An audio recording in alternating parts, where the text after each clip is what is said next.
Un cálido día del año 68 a.C., un visitante rompió a llorar a los pies de la estatua de Alejandro Magno, erigida en el templo de Hércules. El varón, un noble romano de poco más de 30 años, encontraba intolerable hasta qué punto palidecían sus logros comparados con los que el gran conquistador macedonio había cosechado en su tiempo y a su misma edad. Aquel hombre consternado era Cayo Julio César, vástago de un rancio linaje venido a menos y oriundo del humilde y populoso barrio romano de la Subura. En los años que siguieron, las hazañas de César lo dejarían sin argumentos para volver a acusarse tan amargamente de su insignificancia, a medida que su figura se agigantaba en Roma y su nombre entraba en la historia. Julio César había nacido en una república enferma de éxito que, con su expansión, comenzaba a resquebrajarse en dos facciones, fruto de las mismas pugnas intestinas que su complejo sistema jurídico-político estaba inicialmente diseñado para prevenir.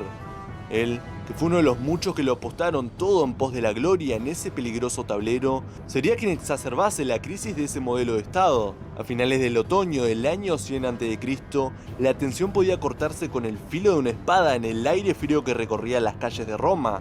No era seguro transitarla solo, y menos aún de noche, dependiendo de cuáles fueran las propias simpatías o aspiraciones políticas. Las elecciones a las diferentes magistraturas de la República que las asambleas votaban anualmente estaban próximas y las bandas de matones de algunos candidatos llevaban tiempo sembrando el miedo y la agitación con el fin de intimidar a sus rivales. No ayudaba a relajar el ambiente la polarización cada vez más acusada de la política romana. Las dos facciones conocidas eran las siguientes: optimates y popularis. Los optimates eran los autodominados hombres excelentes, defendían las prerrogativas de las familias de más solera, las nobilitas, y se resistían a compartir el poder que ejercían a través del Senado. Por otro lado, los popularis eran los políticos populares que se arrogaban la defensa del pueblo llano, reclamando el reparto de tierras y la subvención del grano, así como un mayor poder para las asambleas populares y los tribunos de la plebe. Si los unos tendían a identificar patrimonialmente sus propios intereses con los del Estado, los otros no dudaban en emplear la demagogía para defender los suyos, movilizando a las turbas de Roma, cuyo exaltado y temporal apoyo podía suponer un contrapoder considerable, pues todo valía o empezaba a valer entre los ambiciosos actores del intrincado juego político romano. Esto lo sabían bien dos expertos en maniobras intimidatorias. Eran a la vez íntimos amigos y conocidos agitadores de la facción popular, Saturnino y Glaucia. El primero aspiraba a renovar su cargo de tribuno de la plebe. Por su parte, Glaucia esperaba obtener uno de los dos cargos de cónsul, la máxima autoridad política y militar de Roma. Respaldados por sus partidarios armados, contaban además con otro poderoso aliado, Cayo Mario, uno de los dos cónsules en funciones, el general más brillante de su tiempo y, por supuesto, otro popularis. Se había apoyado a su vez en Glaucia y Saturnino para lograr aprobar leyes que otorgaran tierras a sus soldados licenciados. Era entonces de vital importancia que Glaucia ascendiera a la magistratura suprema, pero en el juego sucio ni la influencia de Mario lograron que fuera elegido, pues sus enemigos eran también muy poderosos. Fue entonces cuando saltó la chispa definitiva, cuando uno de los dos candidatos finalmente electos, un optimate, tuvo el infortunio de toparse con los matones de los popularis. Estos los apalearon hasta matarlo, en plena calle. El crimen era vergonzoso, la reacción no se hizo esperar. El Senado otorgó poderes extraordinarios al cónsul Mario para apresar a los asesinos y a sus cabecillas, a los que declaró como enemigos públicos. Sin más opción que enfrentarse a sus hasta entonces aliados, sitió a Saturnino y a sus partidarios en la colina del Capitolio, en el centro de Roma, hasta que se rindieron. Glaucia, por su parte, se ocultó apresuradamente en la casa de un seguidor.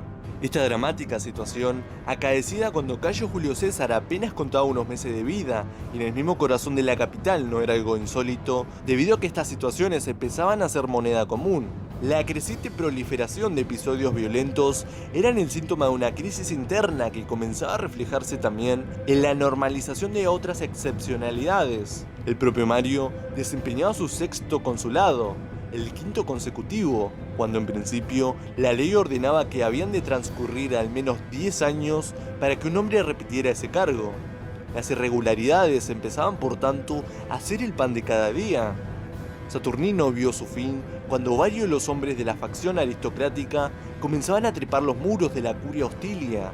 lugar donde había sido trasladado.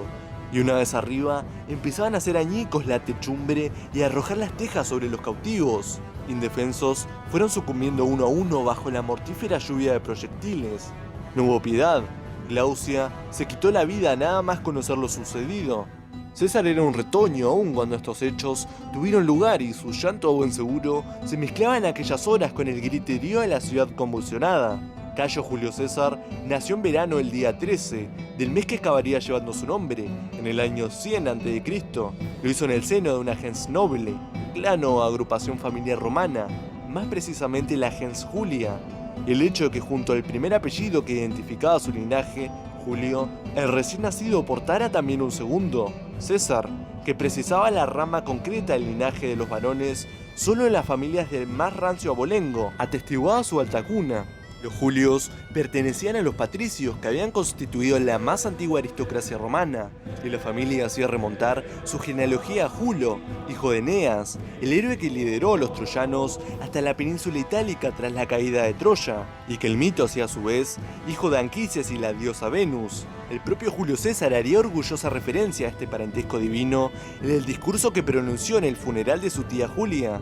Que Cayo Mario se casara con Julia como parte de su estrategia de ascenso social es señal del prestigio que la familia conservaba a pesar de haber conocido tiempos mejores. El hecho de que el hogar familiar se encontrase en el vasto y populoso barrio de la Segura, de dudosa reputación y alejado de las nobles mansiones de la Vía Sacra, la arteria principal que conducía al foro, nos da otra pista de la paulatina pérdida de lustre que había sufrido al correr del tiempo aquella rama del clan Julio.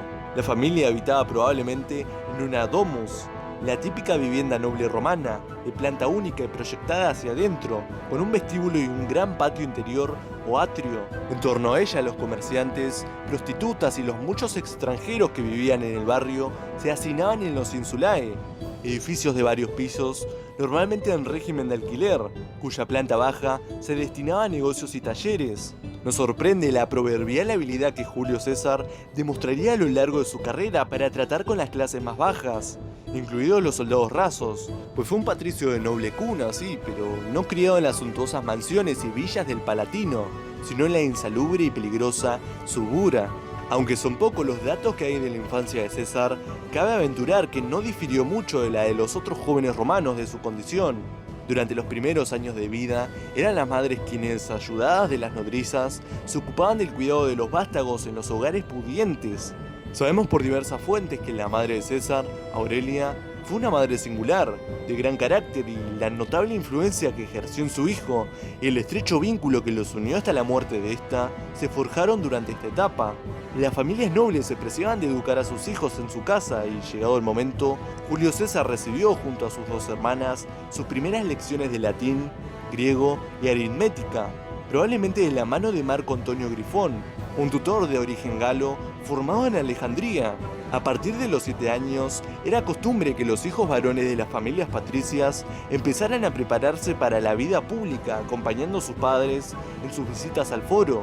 En torno a él se alzaban las principales dependencias del Senado y la célebre tribuna de los Rostra, desde la que los magistrados y oradores defendían públicamente sus propuestas y arengaban al pueblo. Hoy resulta complicado calibrar la impresión que la visión de aquel escenario había de causar a los ojos de un infante de inteligencia despierta como Julio César. De la mano de su progenitor y a muy temprana edad, los romanos insignes asistían al desarrollo de los más trascendentes asuntos de Estado, y lo más importante, comenzaban a familiarizarse con la densa telaraña clientela que vinculaban las más importantes familias en el marco de una sofisticada economía social de intercambio de favores, en la que era esencial saber quién era quién debía qué a quién y por qué. Además, en sus casas los patrones también se reunían allí con sus clientes, con los que formaban intrincadas redes de prestaciones, contraprestaciones e influencias, de modo que la vida política transcurría en el interior de las instituciones, pero también fuera de ellas, en el propio foro. En sus primeras visitas al foro, Julio César fue conociendo el poder de un arma en cuyo manejo, como en el caso de la espada y la jabalina, llegaría a ser un maestro, la palabra. La retórica, esa forma de magia civil nacida en la polis de la antigua Grecia, desempeñaba una función central en la vida pública romana. Y no en vano llegaría César a ser uno de los mejores oradores de su tiempo, como reconociera el propio Cicerón. coetáneo suyo y otro de los más grandes retóricos de la República. Junto a la adquisición de los conocimientos reglados y las habilidades sociales básicas, el joven noble se fue imbuyendo también de nociones más densas y culturales, como las muy romanas de auctoritas, dignitas, pietas y virtus, en las que se imbricaban las de autoridad y prestigio, austeridad y dignidad, responsabilidad y respeto, no solo a los dioses, sino también a los mayores y a las tradiciones de la República, y finalmente las de arrojo y coraje militar. Todos ellos eran valores esenciales en un pueblo orgulloso, el romano, deudor cultural de los helenos, pero convencido a ultranza de su superioridad y nunca dispuesto a ceder terreno y rendirse. Una obstinación que llegaría a sorprender en no pocas ocasiones a sus enemigos. Es importante subrayar que los nobles romanos, y Julio César no era la excepción, eran criados para sentirse especiales. Por su parte, la educación física estaba orientada a las destrezas militares y a preparar a los vástagos de la nobleza para los rigores de la vida en campaña. Los jóvenes acudían a ejercitarse al campo de Marte, donde aprendían a cabalgar, a luchar y manejar las armas, y también a nadar en el cauce del río Tíber. Lo hacían a la vista de todos, en compañía de sus pares, muchachos con los que, una vez en edad adulta, competirían año tras año, durante toda una vida, por alcanzar las magistraturas disponibles. Sabemos que fue un hombre delgado y espigado, de penetrantes ojos oscuros y nariz aguileña, más fibroso que corpulento, pero dotado de gran resistencia, a pesar de padecer intermitentes ataques de epilepsia. También que fue muy diestro en el manejo de la espada y la jabalina, además de un portentoso jinete, hasta el punto de montar más a menudo a pelo que con silla, de ser capaz de hacerlo desde pequeño con las manos atadas a la espalda. Los primeros 9 años de esta etapa educativa de César fueron relativamente tranquilos en Roma, pues la vida política recuperó una precaria normalidad tras el violento final de Saturnino y Glaucia.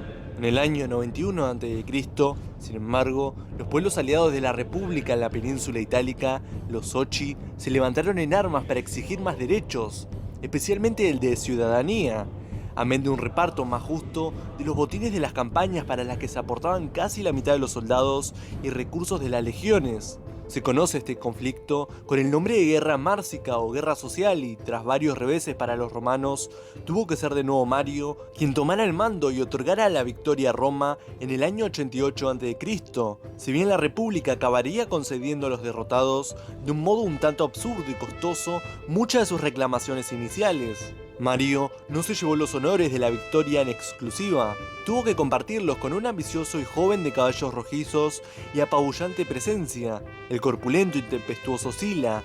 Además pertenecía a la facción rival de Mario, los Optimates. Sila ya se había subido a las barbas del veterano general años antes, cuando, también como subordinado suyo, había resultado decisivo en las oscuras negociaciones que condujeron a la traición y derrota de Yugurta, rey de Numidia y enemigo de Roma. Sila se había encargado de que el mérito le fuera públicamente atribuido y su relación con Mario no había hecho sino tensarse desde entonces. Así las cosas, en el año 88 a.C., cuando Sila fue elegido cónsul, ambos hombres se aborrecían ferozmente y el gallinero comenzaba a hacerse pequeño para contenerlos a ambos. Aprovechando el conflicto interno, un vecino poderoso, el rey Mitrídates VI del Ponto, reino helenístico del noroeste de la península de Anatolia, había invadido la desguarnecida provincia de Asia y ordenó masacrar a cuantos ciudadanos romanos e itálicos se encontrasen en ella. Alentado por la poca resistencia inicial que se encontró, se aventuró también en territorio griego. Cuando el Senado concedió a Sila el mando militar para que fuera al encuentro de Mitrídates y restableciese el orden, un celoso Mario de 69 años volvió a servirse de un tribuno de la plebe y su derecho de veto para invalidar la decisión y otorgarse a sí mismo la misión. No pudiendo tolerar aquella afrenta, Sila abandonó Roma en busca de sus tropas y, desoyendo todas las propuestas de negociación que llegaban desde un Senado angustiado, hizo algo sin precedentes. Marchó sobre la propia Roma y se impuso por la fuerza, asesinando o expulsando a muchos de los partidos de Mario, quien logró escapar a África. Aquel fue el inicio de la primera guerra civil de la República, episodio harto traumático que marcó la infancia y los primeros años de juventud de César y sus compañeros de generación. Después de situar a hombres afines en los puestos de responsabilidad e introducir reformas para, con buen optimate, conseguir reducir el poder de los tribunados y asambleas populares, Sila marchó en el año 87 a.C. para luchar contra Mitrídates. Tardó casi 5 años en regresar, demasiado tiempo sin duda. Tan pronto como se había dispersado el polvo que levantaran sus huestes al partir, el cónsul Lucio Cornelio Sina intentó destituir a Sila y proceder a revertir sus reformas. Se armó un gran tumulto y Sina terminó por ser expulsado de Oma por los partidarios de Sila. Sina envió emisarios a África para recabar el apoyo de Mario y concertar su regreso. Los dos exiliados se aliaron y reunieron a toda prisa un ejército nutrido de itálicos, de esclavos y de libertos, amén de gran número de maleantes con el que marcharon sobre Roma, como antes había hecho Sila. Su violencia superó sin embargo la de aquel. El Tíber se llenó pronto de cadáveres flotantes, mientras Mario ordenaba exhibir en las tribunas de los rostra las cabezas de los centenares de rivales ejecutados. El horror volvía a sacudir Roma. No tendría mucho tiempo el veterano general para planear su venganza. Después de ser elegido nuevamente cónsul, nada más y nada menos que por 7ª vez, Mario moriría de forma repentina en el año 86 a.C. Poco después, y de manera fulminante también, fallecería el padre de César mientras se calzaba, probablemente víctima de un infarto. Eran tiempos en verdad convulsos. Pero, ¿cómo afectaba aquella cascada de acontecimientos públicos y privados al César adolescente? Esto es recién el comienzo de una larga historia. Aún queda muchísimo por descubrir, pero eso, lamentablemente, será cuento para otra noche. Si te gustó el video, dale me gusta y suscríbete al canal. Y a no olvidar, la paideia es eterna.